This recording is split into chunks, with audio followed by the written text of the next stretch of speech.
Hello everyone, welcome back to Niagara, and we're here for the most exciting new attraction to open up here for some time, a $25 million experience located here in the Table Rock Center just behind me, and that would be Niagara Takes Flight, taking place of the former Niagara's Fury attraction that was located in the same location inside this facility. It is a multi-purpose facility, Table Rock Center, that features restaurants, a guest experience center, and also, of course, Journey Behind the Falls.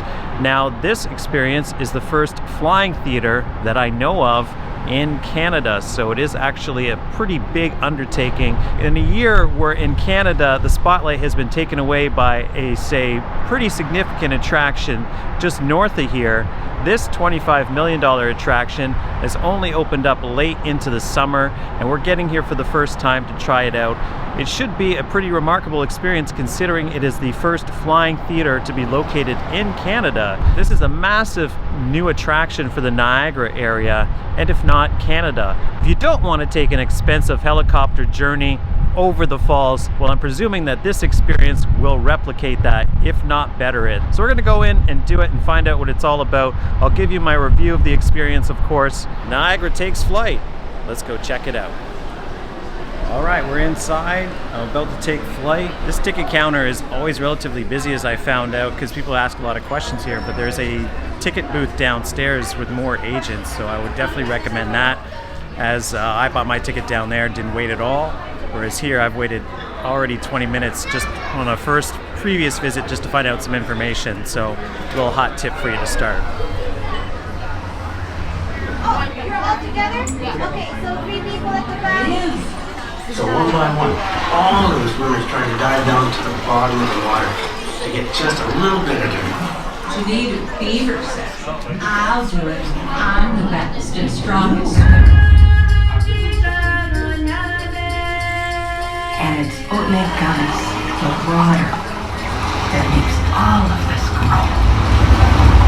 Just like Sky Woman and her seedlings.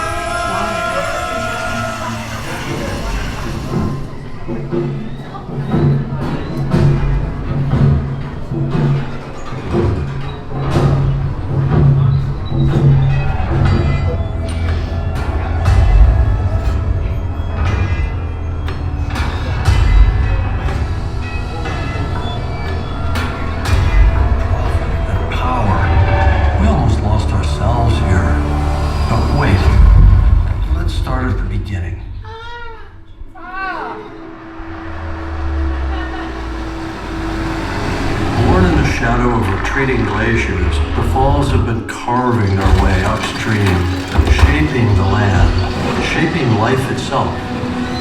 Indigenous people have lived here since the beginning, honoring the life this place brings. When the first Europeans laid their eyes on the falls, they too saw a gift from nature, too powerful to ignore.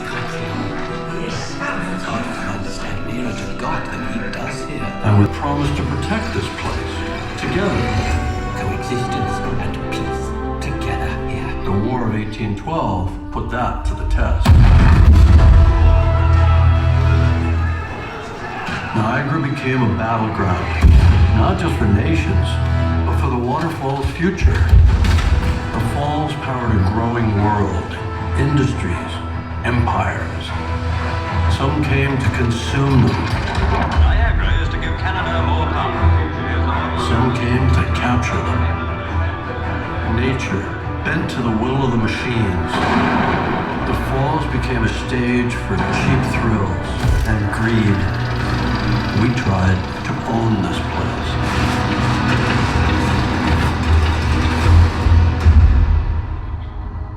But there were always people who refused to let the spirit of this place slip away, honoring the power that shaped this land and inspired humanity. Their dreams sparked incredible inventions. Innovations that lit cities and wove together a continent. The Niagara Parks Commission was established to uphold the original promise, to protect this place for all of us. the story of Niagara became part of who we are once again. The backdrop for love stories. A stage for legends.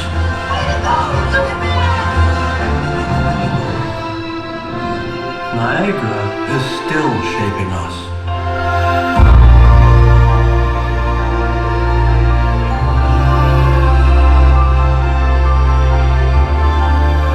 These falls are power,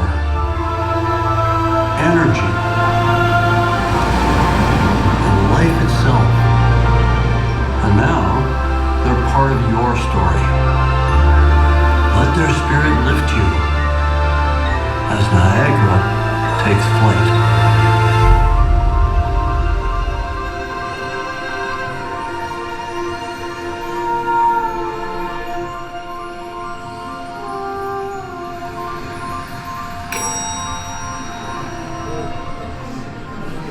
Alrighty, folks, as we enter into our last pre-show room, please stay with your groups. And once you get up to the front here, please let me know if you have any difficulties going up or downstairs. Hello and welcome aboard our transporter. It'll take us to our flight launch area. You all ready? Here we go. Now you might ask, why are we going down rather than up? I did too. I learned that over a century ago, engineers carved a maze of underground tunnels to channel the fall's immense force to power hydroelectric generators. You're now reaching a depth at the base of the falls. Once you're seated and your items are stored, fasten your seatbelt.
so much more to learn and explore.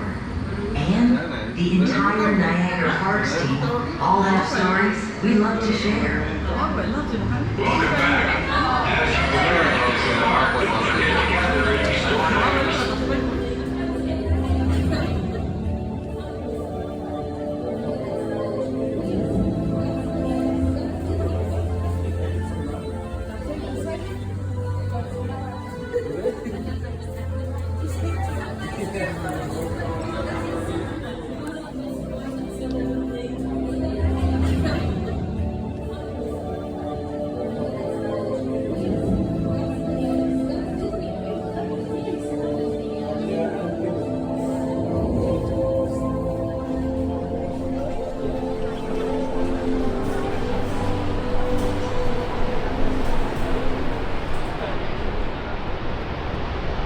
We have completed our flight over Niagara. Quite a remarkable experience. I will say, if you are coming to do this, definitely sit at the very end, because I didn't realize that the ride vehicles actually split and then rejoin in the opposite ends.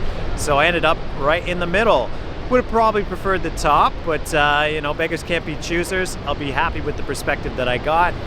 I will say right off the gate though that I noticed a very low contrast quality to the visuals, especially for the daylight visuals for the screen.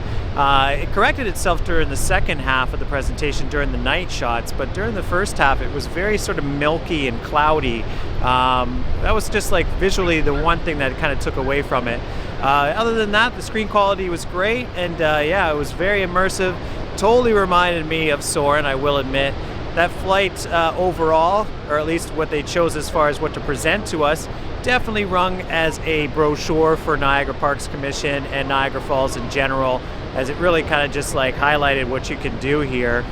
Although the shots were beautiful enough, the most impressive one for sure was the drone shot weaving in between all the zip liners heading towards the falls. That shot was quite breathtaking. The experience begins with a look back over the history of Niagara Falls from First Peoples to today, narrated by James Cameron. It was a very interesting setup and presentation. I'd say it's a little bit repetitive with what you get with major attractions here in Canada and Ontario. They tend to all have the same theme about a look back and reclamation, which is fine, but I just didn't find it that original. I'd say it was a bit pricey, upwards over $30 Canadian all in to experience this for what is a 20-minute overall experience. But definitely, from a technological standpoint, one of the key attractions here in Niagara now, and a definite good fit for this location. I'm sure it will do well over the years. The ride vehicles were completely full on my particular experience, and it's been busy, so you definitely want to get here earlier, get your slotted time, and then go down and do Niagara per se, maybe come back here, do it when you want to, but get your ticket earlier in the day. You can get any time slot that you want available at that point, rather than being disappointed at the end of the night and not being able to get that experience. Outside of that, I'd say I would prefer to get, say, the Niagara Parks Pass, because, you know, an all-in experience with a pass, you're going to save some money doing it as well. And yeah, it's a great little option. I also need to point out the fact that for those of you that are nostalgic and remember Ontario attractions, that Tour of the Universe at the CN Tower, if you ever did that simulator experience back in the day, this reminded me entirely of that. In fact, even to the point where you're blasted out of like the substructure or subsurface of Niagara Falls in a particular ride vehicle or specialized ride vehicle to fly over Niagara. Setup was a little bit hokey. Interesting sort of chamber that led you into the elevator room that led you down. But then you're going down one level, then you go down again. So yeah, it was kind of unusual as far as that was concerned. But yeah, I enjoyed their attempt to have that sort of steampunk gothic aspect to this attraction. I don't think it was really necessary. It kind of seemed like a bit of a mash between different ideas. And yeah, theming wise, definitely a bit lackluster and sort of like a little bit of a mashup of everything. But outside of that, definitely enjoyed the experience. Not many forces. There were a couple of moments where the stomach did actually drop, especially at the point where you dive into the power tunnel and then back out. Probably my favorite portion of the ride for sure. Definitely felt some forces during that. But I think there was only like 3 or 4 points where the ride vehicles actually do like a little trick to actually make you feel like you're interacting with the screen elements. So yeah, it wasn't too scary or anything like that, so you don't have to worry about that. I would overall give this attraction an 8 out of 10. I think from a value standpoint, it is a bit pricey. It does happen really quick. It's definitely an improvement from, say, Niagara's Fury, the original attraction here. The screens are working, which is nice, even if they are a bit cloudy overall. So yeah, if you're thinking about doing it, I would definitely think it's probably worth it. I would say it's an 8 out of 10 overall, an experience definitely worth taking in. I hope you enjoyed this ride along for Niagara Takes Flight. We've certainly been waiting it for quite a while for this thing to open up, and now I'm glad that we finally experienced it for the first time. That's it here from Table Rock and Niagara Takes Flight. Hope you enjoyed the ride along, and I'll see you next time. Thanks for dropping in.